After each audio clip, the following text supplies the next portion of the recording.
Welcome back again to the America First Committee. This is going to be episode number 5, and this is your host, S. Daniel Mattingly, talking to you, the viewer, about national interests for America and pursuing our national interest. As you know, in this show, we talk about how our current foreign policy is not pursuing our national interests we feel in the best way, and how we are getting ourselves involved into deep water in places and regions that are not directly giving us positive feedback.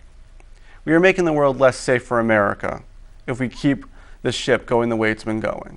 So the USS America, we got to do a 180 almost on most issues. And so that's what we're going to try to talk about during this show. Now, I've done some more research. This is called the America First Committee because there was an anti-war group before World War II that was trying to put on the brakes, saying, halt, we cannot go long head into this war in Europe and in Asia when we cannot, it's going to be disastrous for America if we just go right in there. And by some accounts, by this group, essentially coordinating and organizing the anti-interventionist movement in America and truly expressing American opinion, we were able to delay our entry into the war until after the Soviet Union took the major body blows from Nazi Germany. And then we came into the war and we were able to tilt it because we got attacked. Now that is a legitimate reason for entering into war. If you are attacked, self-defense makes sense. And we fully support self-defense. And like I said, when I was doing research, I decided to, again, read over the America First Committee. What were their guiding principles? What were their goals? And it kind of boils down to 4 goals that they had come up with. One was the United States must build an impregnable defense of America. They were all about defending America and building defensive weapons for America. Not so much about sending those weapons and guns overseas so that we get involved, which comes up later on. Point number 2, no foreign power nor group of powers can successfully attack a prepared America. It goes back to the number 1 point saying that it's impregnable. That if we build up our defenses at home, if we have a strong military at home, then no foreign power would be able to successfully attack us and hurt us. As long as we defend the homeland, we'll be able to not fall prey as easily. They weren't trying to lull everybody into the feeling that the world is at ease and that America doesn't need to defend itself, that the thousands of miles of ocean around us protects us universally and for forever. They understood that with technology and also with the will, humans would find us and be able to hurt us. Coming on to point number 3, American democracy can be preserved only by keeping out of the European war. Now this is directly related to their viewpoint of World War II, and they were looking at the war that was very hot in Europe. Now they were saying the European war, but in this modern context, this really goes out into any real foreign war that we're not being attacked by. We should not be sticking our nose in there and trying to go in there, because once you go to war, several of our civil rights get suspended and several nasty things come out because they were seen as necessary during wartime. And we saw that recently with the CIA torture reports that have come out, where either people defend them or they say that they defend the report or they accuse the report of not being justified, but that the event still happened. Whether or not, however you fall on that, remember, this is being justified by a war. And so when we do go to war, we do lose certain things that our democratic society, I would hope, holds dear to our heart. And number 4, saying that age short of war weakens national defense at home and threatens to involve America in war abroad. Now this is very relevant to today, and this is really the heart. This is even the heart of this show later on that we're going to be talking about, because we're going to bring up Egypt again. I know I brought it up a week or so in the past, but again, this is a hot issue that's coming through to us. And "Aid Short of War" was a reference that FDR had used for his World War II programs. And they said no, that if we do send arms, if we send arms and just donate it to them, their enemies will know that. Or if we send financing to them, their enemies will know that. And it'll be the same as if we had declared war. We're going to get dragged in to that quagmire, into that entangling nature that war is. So these were their 4 points. I think they're relevant to today, which is why I started up the show, and which is why we're going to go headlong into this Egypt controversy. Because in the recent Cromney bust, as referenced by a few senators on the floor, omnibus spending bill, 1.1 trillion, I believe it was. In that recent bill, they again authorized a 1.3 billion to go to Egypt, aid to Egypt, because they're our friends. Because they're why? I guess because they're our friends, but it's a leftover. It's a leftover from the Sadat years. But what is Egypt doing with that money, and what is Egypt like today? Today, Egypt bars U.S. scholars from going over there that they disagree with. That was recent. That happened this Saturday. This Saturday, the 13th of December 2014, they barred a woman. Her name was Michelle Dunn from entering into that because she was a critic of the government. Now, she had spent years, she had been going to Egypt for years. And they said, no, we don't want you in here because, well, we're not going to really give you a sound reason. Security. We'll just put it under the security umbrella. They don't want dissenting opinion in Egypt. In that country where Sisi came to power in a coup, and then he put together a flawed and not a free or fair election so that he could have the rubber stamp of being elected. Now you say, well, I think that, we're spending money there.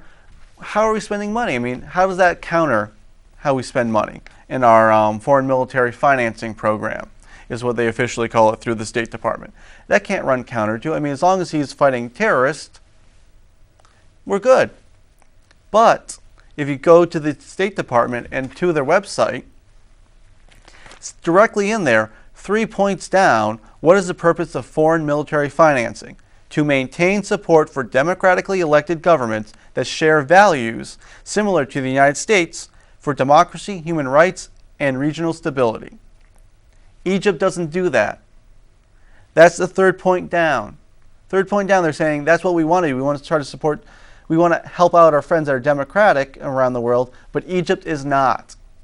So they're going counter to this, and that got slipped into that omnibus spending bill. Slipped in, it got passed by both houses, and now it's going to be signed by the president. What can we do? Whatever could we do? Well, I can tell you this. We're going to do one small victory. This show is going to try to orchestrate and put together one small victory for the people that don't want to give money to an authoritarian despot because we realize it's not in our national interest. It's not going to make America safer, which is our key goal. And that's why I want to bring up the bill. Where is, here we are. House Resolution, let's see, HR 1302. This was introduced in the House of Representatives in the 113th Congress during the first session. Mr. Austin Scott introduced it, he's from Georgia, introduced it, the following bill, which was referred to the Committee on Foreign Affairs. It didn't go far in there, it kind of died in there, but that was because he was the only one backing it up. And in the bill, be it enacted by the Senate and the House of Representatives of the United States in Congress assembled, it will prohibit on foreign military financing to Egypt. In general, notwithstanding any other provision of law, no assistance may be provided to Egypt under Section 23 of the Arms Export Control Act, which would be able to stop us sending aid to Egypt, to this authoritarian country that's not making America safer. Again, we have to hit that home. If doing this made America safer, we could have that argument, we could have that debate about some of the other moral aspects. But it doesn't, because these authoritarian regimes are what breed terrorists who hate their government, and then they connect it to us. us in America. And he's put forward this bill. Now, what I want to do is I want to have a signing party in January 2015 and have a simple letter stating that we, the undersigned, do not agree with sending foreign aid to Egypt, and that we want to have the reintroduction of 1302 into the House floor, with co-sponsoring it Frank Ginta, our newly elected congressman from our district. And hopefully, if you're watching this on YouTube, have a similar party in January where you're located, also in this country, so that we can try to show. At the signing party, we're going to show that people who show up, they'll sign the document, and we're going to hand deliver it to the congressman or congresswoman wherever you are living, so that we can try to get the ball rolling on this. We can get the ball rolling, and we can show that this small victory, because we want to get this passed. If we can get this in our dreams of dreams, if we can get this to pass, it'll express to the American media and to other Americans that this mentality is not a fringe, again, not a fringe mentality. It's a mentality of trying to make America safer, and that we're trying to do it the best way we can. And so we're trying our best to support this bill, and we're going to be having those signing parties. We're going to be talking to our elected representatives, and we're going to see if they can help co-sponsor. So our first goal is to have the signing party and to have Frank Ginta co-sign, become a co-sponsor with this bill with Austin Scott of Georgia, so that both of them, at least two people, can introduce it. And I believe we can get some other support for it also across this country. Representative Justin Amash is one person that comes immediately to mind. But let's try to do this. And that's what America First is all about. The America First Committee is all about trying to have this small victory to show the rest of America we are doing something positive and constructive. And that's what I would like to do. Again, always feel free to get in contact with me. I hope you have a great day. I don't know quite yet if I'll be able to have a show for next week. The studios might be closed, but doesn't matter. We're fighting for this bill, and we're going to fight to try to get it on the House floor. I thank you and have a great day. America First Committee, P.O. Box 108, Auburn, New Hampshire 03032, or at my email account, americafirstcommittee@gmail.com, or the Twitter handle @USA First Committee. Thank you.